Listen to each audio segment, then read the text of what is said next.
beautiful day once again on Your Image, your public relations TV program. It is another public relations conversation series with the CEO, and I have here with me today Mr. Tope Adaramola. Tope Adaramola is the Executive Secretary, Nigerian Council of Registered Insurance Brokers, a one-time chairman of the Nigerian Institute of Public Relations, currently the Governing Council member at the national level. And I have the permission to also recognize him as somebody who has been a veteran journalist, a man of many parts, a creative personality. Once again, you're welcome. Thank you very much, Mr. Moderator. It's a pleasure having you here on this program. It's nice having you. Thank you. Last week, we were looking at the impact of public relations in adding value to the society. And we went here and there and we talked about what impact has public relations made in the insurance sector. You want to probably add more to what we discussed? Yes, thank you very much, Mr. Moderator. Stretching further from what we had last week, if there is any profession in Nigeria that requires public relations, I think it's insurance. Because insurance, as it is today, is a hate figure, is a hate profession to many Nigerians. Talk to any Nigerian about insurance and it tells you, I am yet to eat. So why are you talking to me about insurance? Or he talks to you about the fact that somebody told him or told somebody that when a claim crystallized, the claim was not paid. And several other notions, beliefs that people have about insurance. And of course, this has come to the consciousness of insurance practitioners, particularly through their regulatory institutions. I'm talking about the major bodies, one of which I work for, that if the narrative would have to change, then we must engage public relations. And that's why today, as we speak, there are several campaigns that are ongoing that the industry is seen to accelerate the acceptance of public relations, accelerate the growth of insurance in Nigeria to expand its frontiers. Talking about the media, there are some paid slots already now that, some of these institutions and even companies have, to propagate the value of insurance even beyond what we used to have in the past. Also, the regulatory institution that goes by the name National Insurance Commission has seen the need to do more of public relations. Look, 3 weeks ago, so not even 3 weeks, last week, we hosted some members of the National Assembly. And it was quite shocking for members of the National Assembly, for some of them to say that they don't even understand any form of insurance. If at that high echelon, you have Nigerians who don't understand, then definitely we have a very big work. Well, let me put it to task. Yes. In practical terms, yes, how do you think we can change the scenario to making citizens to have a buy-in into having insurance policy? And then what are the inherent benefits that will make them to feel that, oh, if I don't go insurance way, then I'm doomed? Thank you very much. Let me talk about the inherent benefits first, because if you don't know, money goes after value. Okay. Whatsoever you don't value, you don't put money on it. The number one thing that insurance tells to sell to anybody is peace of mind. Okay. The consciousness that, oh, if this building that I have, if anything untoward happens to it, there's a chances that there will be compensation for me. There's chances that insurance will return me to the place that I was before the loss. If, for instance, this camera, we're in a studio now, we have a plethora of cameras here. If it were to be insured, in the event of any calamity that happens, like fire, like damage, malicious damage or negligence, we have, if there's an assurance of replacement, it's an enabler for you to be motivated, to work without fear. So that's the number one thing that insurance sells, that we are to return you to the place you are before the loss. And if we now look at some trends of insurance, it even takes care of your future fear. Like you have endowments, for instance, educational endowment for children, for your children, that after, in the course of your work, in the event of anything happening to you, that endowment takes care of the education of your children. It also becomes a value to you. But now let me now leg it up, if you don't mind, sir. You talked about what we think we can do. Yeah. Now we are concentrating more on storytelling, okay, which gives credibility and falls within the prism of public relations practice. You see, when stories are told by people like you, and that's what we go out to do now. Let's see those who have benefited from insurance come out to tell their story.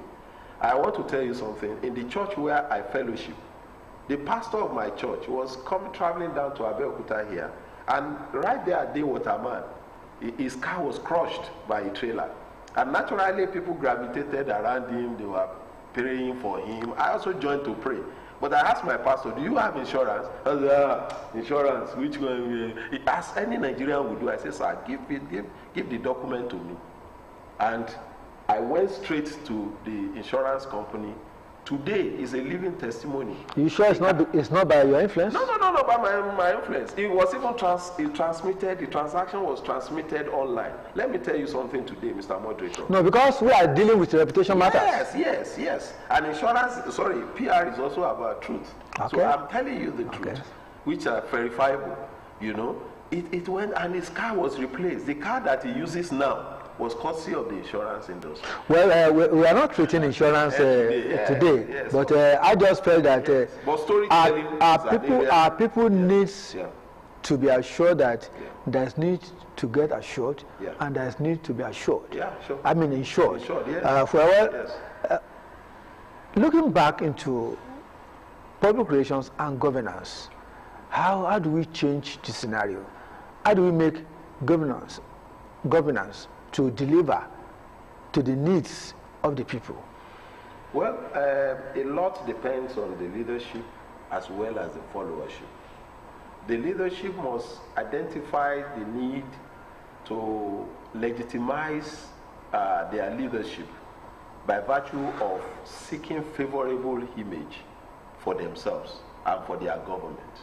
What we have had in the past, Mr. Moderator, is that we have had a serious disconnect between the government and the governed.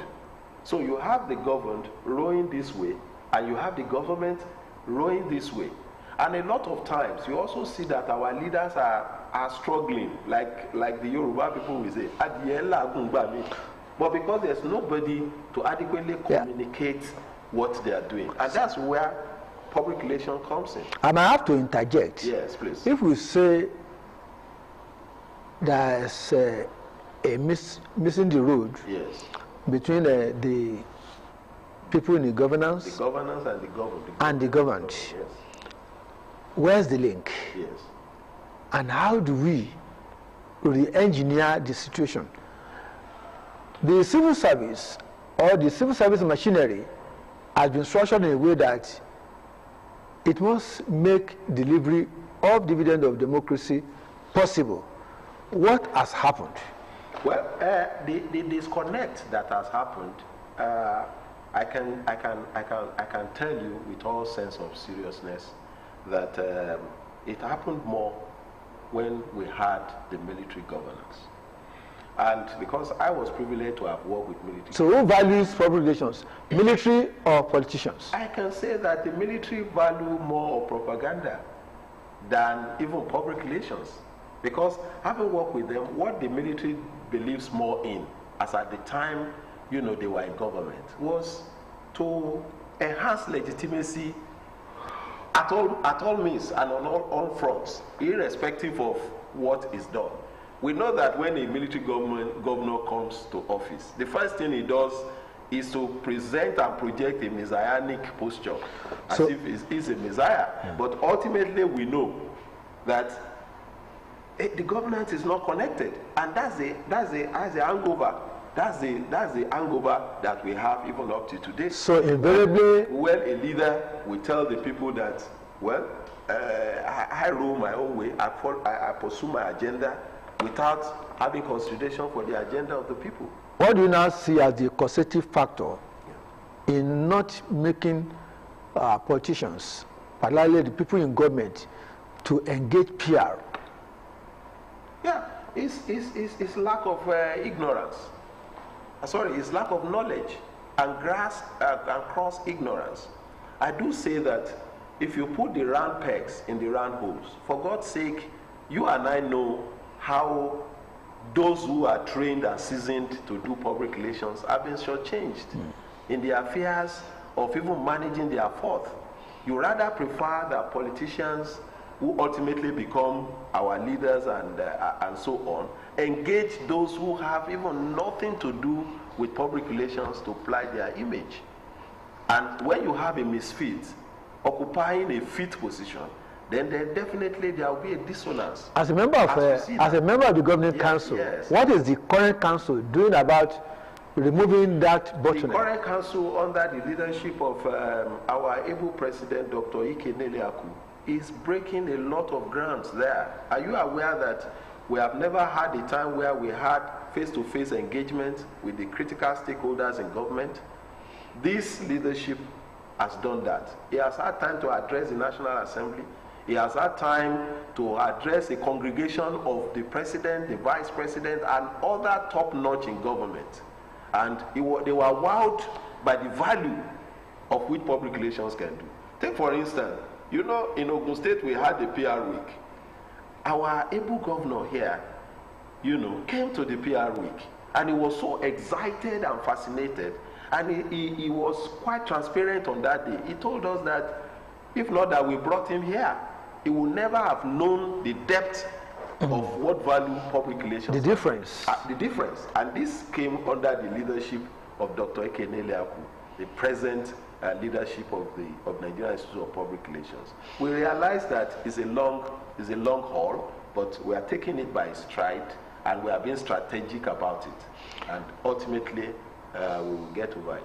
Let me ask you, the power of networking, the power of collaboration, what's their place in public relations? Well, it's you know, PR, Abraham Lincoln said PR is everything. He who molds public sentiment goes deeper than he who executes statutes. So all these stakeholders, what is your intent in dealing with them? Is to mold their sentiments. And one critical thing that public relations do, we call them publics. You understand? We call them publics in public relations. In fact, and private stakeholders. Yes, and stakeholders. And what do we do when we engage them? Is to be able to curry them. Is to be able to get what is inside of them and give them what we want. And of course, there is no government creating meeting of the minds. Meeting of the minds. So whether it is labor as a constituent body, publics, you must relate with them. Whether it is students, you must relate. Whether it is the youth, as we have seen in the political process today and all over the world, the youth, they are forming a very, very potent bloc. This is an aspect that public relations will face. Whether it is organized private sector, whether it is the intellectual, you know, where we make our politics will make a mistake in the election campaign. I've had cause to talk about it. You don't know that when you ignore the intellectual content of a campaign, that campaign is going to have issues. So it is not about Mama Pepper Seller or Baba Pepper Seller getting involved in my campaign process, but you also getting those who will ideate as well as opinionate from the intellectual plane to give some content into what you are doing. So everybody is important for strategic engagement, for a worthy public relations person that is manning a bit, whether for government or for any institution. Well, thank you so much. It is your image, and we are operating on OGTV, and probably we are told OGTV is the pioneer of public relations program in Africa. Yes. Kudos to OGTV. Right. And I want to ask you, because you touch on a campaign, particularly political campaign, how do we change the system of campaign to be rewarding rather than jamboree format? Well, for as long as poverty is rife, it becomes difficult for you to change so many things. Because look at what is happening in America today, which is the citadel of democracy. You can see that you don't need to corral anybody or garage anybody to follow you. Everybody knows, not on the basis of you give Congo of rice or Gary to change the brain of anybody, because poverty is almost non-existent in the actual sense of the word. But when you juxtapose this condition with our own here, he who pays the piper dictates the tune. Dictates the tune. Campaigns are along who gave me what. And even selection process that throws up our leaders, they are along who can settle the party apparatchiki. So how do we change the scenario? Yeah, it's first of all by injecting more of value, by making people, by conscientizing Nigerians. You know, using one hand to hold poverty alleviation and using the other hand to conscientize Nigerians. That, hey, if you sell your birthright, which comes once in 4 years, on the platform of a Congo of Gary, or any pecuniary interest, then definitely you must be wait to spend another 4 years of your lives wasted. And when you take 4 years out of your life and another 4 years making 8, you say it doesn't matter, then what is left? So we must begin to conscientize Nigerians. We must begin to also make them see that whatsoever this generation is doing that is not right, the coming generation will not forgive us. They will, because the world in history is periodized. Our own era now, with the era of people in our generation in America, in Korea, in everywhere, we live in the same world time, according to historians. And so when the children of the next world time will come, anywhere they go, whether they have even traveled to Japan, they have traveled to Canada or wherever, they are still going to use that parameter of judgment. What did our fathers do when they saw that all these things were happening? And are they not even asking the questions now? Sarcastically. So we must conscientize them. We must also see a way poverty, we address the issue of poverty in our land. Whether it is we are going to pray, whether it is we are going to be strategic about it. Because with poverty, the Yorubas, with due respect, we say, and this also translates to the realm of campaign and political sanity, irrespective of how potent public relation content you want to inject into. Let me ask you, because you have traversed the world, how can you see public relations contemporarily in Nigeria and in the other climes? Wow, in most other climes, I must confess to you, Mr. Moderator, we are not there. In South Africa, for instance, PR is a top-notch profession. Even in the UK, of course, which is quite understandable. Even in small Namibia, about 2 months ago, I was in Namibia, and a country that is less than 3,000 people. And yet, you see PR thriving. You see. What did you see? One, they have a formidable association. Then secondly, you see the content, even in their programming. When you tune into programming, there are devotions, to talking about Namibia, to making an average Namibian feel proud of being a Namibian, and several others. And then, of course, you can't even talk about America, where the root of public relations is also deeply rooted. But we are not there. But with effort of people like you, in concert with others, we will definitely see a way. Well, I hope so. But I just feel that we need more enlightenment. Yes. We need more research, yes. And we need to also step up our activities. Yes. Let me also take you up to the PR professionals. What's your advice? Well, my advice for a contemporary PR practitioner is that, one, it must be adaptive. Public relations has gone past the era of you being stiff because the world itself is dynamic. And nobody can remain stagnant in a dynamic world. You are actually going back. Secondly, you must be given to continuous knowledge, because we are in a knowledge industry, and you cannot afford not to have knowledge operating in this industry. We've just talked about the Kaizen principle that talks about installmental and incremental addition to your life every day. As PR practitioners, you must not spend a night sleeping without asking yourself, so what have I garbaged into my life? What new word have I gained? What new additional body of knowledge have I gained? And so that must be it. And then finally, because we have several of them, but for time, finally, you must also befriend data. The era where I'm not talking about data on phone, but I'm talking about you becoming more scientific. A lot of people using metrics. Yeah, using metrics. A lot of people believe that what's PR? What's PR? What value? PR is a cost. It's a cost profession. It's a spending cost profession. Consuming. Cost consuming. You must be able to convince management via science, via data, that okay, we play so. This was what we get, using what the value addition of population.